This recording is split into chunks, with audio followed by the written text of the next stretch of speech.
Episode 8 की शुरुआत में हम जियोंग तेल को देखते हैं जो कि अपने आईडी कार्ड को घूर रही होती है और वो याद कर रही होती है कि कैसे राजा ने उसको बताया था कि शायद से दूसरी दुनिया में उसका हमशक्ल हो सकता है, लेकिन उसके बारे में श्योर नहीं है।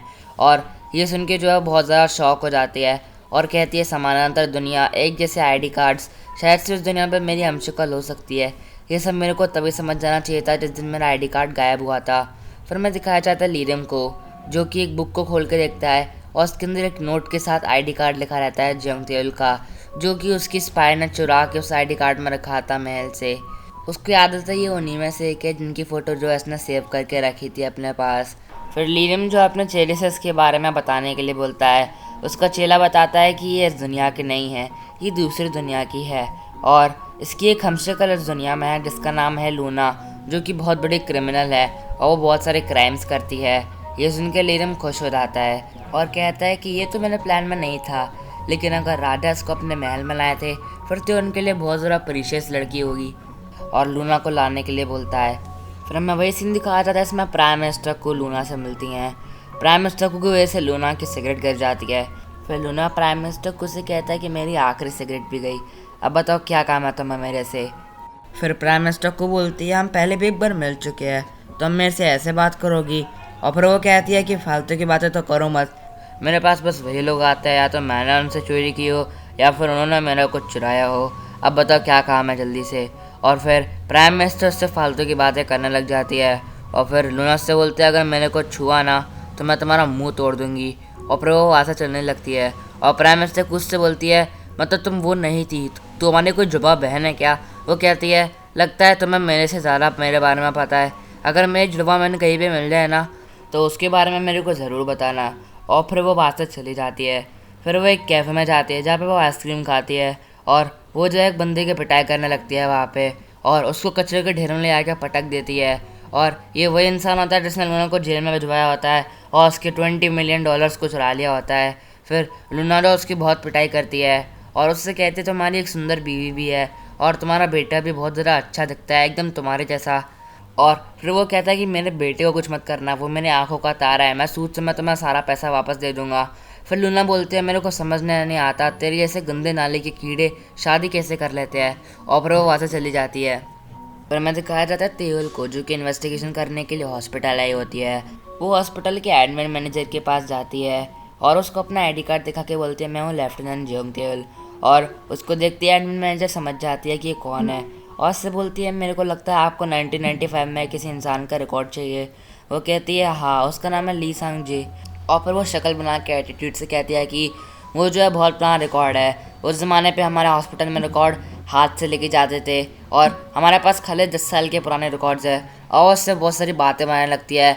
इसका मतलब हॉस्पिटल में भी ऐसे बहुत सारे लोग हैं जो लीरम से मिले हुए हैं। फिर हमें दिखाया जाता है कि सीन में प्राइम मिनिस्टर को कार चला रही होती हैं और वो जो है लूना को गाली दे रही होती हैं और तभी उनको जो उनकी माँ को कॉल आता है, वो कॉल को उठा के पूछती हैं कि माँ आपने मेरे को कॉल क्यों करा। फिर वो कहती है तुमने उठा भी लिया मेरा कॉल, बेटा कैसी हो। फिर वो कहती है हाँ मैं एकदम ठीक हूँ। वो कहते हैं सब कुछ ठीक चल रहा है। कहते हैं अगर सब कुछ ठीक चलेगा तो मैं प्राइम मिनिस्टर कैसे बनूंगी, मेरे को पैसे कैसे मिलेंगे। फिर वो उसकी माँ हंसने लगती हैं और तभी उनकी शॉप पे कोई आ जाता है। फिर वो कहती है बाद में कॉल करती हूँ। प्राइम मिनिस्टर को उनसे पूछते हैं कि आपने जो अखबार भेजा था वो कौन सा अखबार था। फिर उसकी माँ सुनती नहीं है और कॉल को काट देती हैं और वो जो है लीरम के पास जाती हैं और उसको देख के वो थोड़ा सा शॉक हो जाती हैं। फिर लीरम बोलता है मैं चाहता आपकी दुकान पर रह गया था कि आपके पास वो है। पर वो उससे कहती हैं अच्छा तभी तुम मेरे को देखे देखे से लगे, तुम्हारा छाता मैं संभाल के रखा था। और वो जो उसको उसका छाता दे देती हैं। फिर अगले सीन में दिखाया जाता है उसी मिस्टीरियस बच्चे को जो कि यूयो से खेलते रहता है।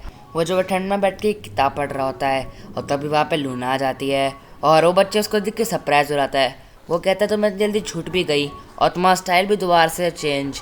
और फिर लूना से की मांगती है और वो उसको वो की दे देता है। फिर लूना से कहते हैं जिससे पहले तुम ठंड में ठिठुर के मर जाओ ये जैकेट पहन लो। और वो उसको अपनी लाइब्रेरी वाली जैकेट उतार के दे देती है। और फिर वो उससे कहते तुम रोज़ पैसे कमाती हो लेकिन फिर भी अभी तक कंगाल हो। और लूना बोलती है कि ये दुनिया में तुम्हारे जैसों की नहीं और वहाँ से चली जाती है। फिर हमें दिखाया जाता है तेओल और संजय को, जिनको इस मर्डर केस में दोबारा से शक होता है रूममेट पे और वो जो है रूममेट के ऊपर इन्वेस्टिगेशन करना चालू कर देते हैं। फिर हमें दिखाया जाता है राजा को, जो कि जो है बाहर जा रहा होता है घूमने और तभी वहाँ पे जो है वही गुंडे रहते हैं जिनको राजा ने पीटा था तेल और शिंजे के साथ मिलके फिर वो जो राजा से बदतमीजी से बात करने लग जाते हैं। फिर राजा कहते हैं कि पिछली बार तो तुम कम पिटे थे, लेकिन इस बार मेरे बगल में जो इंसान खड़ा है वो तुम्हें और भी ज़्यादा पीटेगा। और फिर ब्लैक कोट में जो है वो इंसान उसको देखने लग जाता है और वो उसका मास्क उतार के देखता है कि वो जुयंग नहीं होता है, वो युनसुप होता है। और युनसुप वहाँ से डर के मारे भाग जाते हैं कि उसको लड़ाई नहीं करनी होती है। फिर राजा ये सुन के बहुत ज़्यादा जो है दुखी हो जाते हैं और वो जो अकेले लोगों की पिटाई करने लगते हैं। लेकिन तभी पीछे से असली वाला जुयंग आकर राजा की हेल्प करके उनकी बहुत बुरी तरीके से पिटाई करता है। फिर वहाँ पे जो है इन सब के सीनियर लोग आ जाते हैं पुलिस में और वो इन सब को देख के बहुत ज़्यादा सरप्राइज हो जाते हैं। वो कहते हैं कि अरे बाप रे, वो सुंदर से दिखने वाला छोकरा जो उनकी इतनी बुरी तरीके से पिटाई लगा रहा है, कहीं वो इन सब तो नहीं है। और फिर वो अपना आईडी कार्ड दिखा के गुंडों के पास जाते हैं और कहते हैं तुम दिन में ऐसे धमा चौकड़ी मचा रहे हो, तुम्हें शर्म नहीं है, पुलिस का डर नहीं है। और सुन के वो सारे लोग भाग जाते हैं वहाँ से। फिर वो उससे पूछते हैं कि भाई साहब तू इतना अच्छा कैसे हो गया और तेरा फाइटिंग स्टाइल इतना बदल कैसे गया, मैं तो तू एकदम लल्लू पुल्लू लगता था। और फिर वो उसके पीछे जो है राजा साहब को देखते हैं और कहते हैं ये कौन है। राजा साहब अपना इंट्रोडक्शन देना स्टार्ट करते हैं, लेकिन जुयांग उनको चुप कर लेता है और फिर वो बोलता है अरे ये तो मेरा दोस्त है, ये छोटे बच्चे की तरह रहता है और इसको जो है यहाँ पे पहली बार यहाँ पे आया है तो ये सब देख के डर गया है बेचारा, मेरे बिना एक खाना भी नहीं खाता।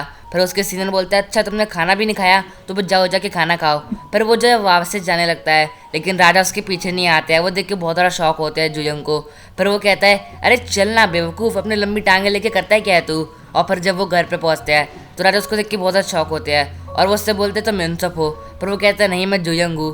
फिर वो दोबारा से कहता है तुम इंसुप हो। पर वो कहता है नहीं राजा जी मैं जुयंग ही हूँ। फिर वो उससे कहते हैं कि अच्छा अगर तुम जुयंग हो तो फिर तुम्हारा सर कलम करवाना पड़ेगा, मेरी लंबी टांगे किस लिए तुम्हें पता है ना। और फिर वो कहता है अच्छा मेरा सर कलम करवाओगे तो फिर तो मैं युनसुप हूँ। और फिर राजा कहते हैं तुम्हारा फॉरेनर्स एक्ट के तहत भी तुम्हारा सर कलम करवा सकता हूँ। फिर वो कहता है चलो कोई बात नहीं, मैं दयालु राजा बन जाता हूँ और तुम्हारा सर कलम नहीं करवाऊंगा। लेकिन फिर वो उसकी गाल पे मार्कर से एक मार्क बना देते हैं और वो कहते हैं इसको मिटाया तो मैं तुम्हारा सर कलम करवा दूंगा। और फिर तभी राजा को तेल का फ़ोन आता है।